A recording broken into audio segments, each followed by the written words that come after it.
Hej, jeg hedder Per Højer. Jeg er konsulent og underviser.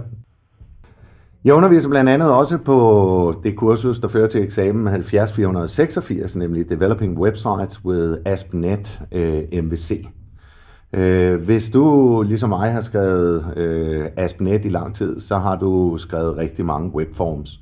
Og hvis du er bare tilnærmelsesvis ligesom mig, så har du sikkert også haft det som pesten. Det gjorde jeg i hvert fald.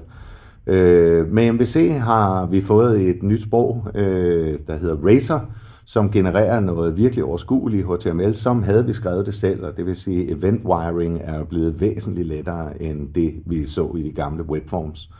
Så MVC er på alle måder fremtidens web development sprog.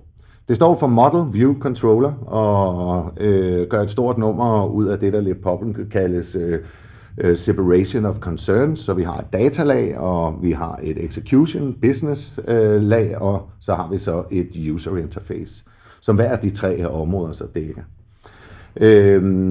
Vi ser også i forbindelse med models, der ser vi også på Entity Frameworket, som giver dig en adgang til databaser og opdatering af databaser alene med objektmodellen. Det vil sige, at du kan fra objektmodellen trigge stored procedures, du kan fra objektmodellen opdatere databasen, du kan læse fra den, du kan slette fra den osv.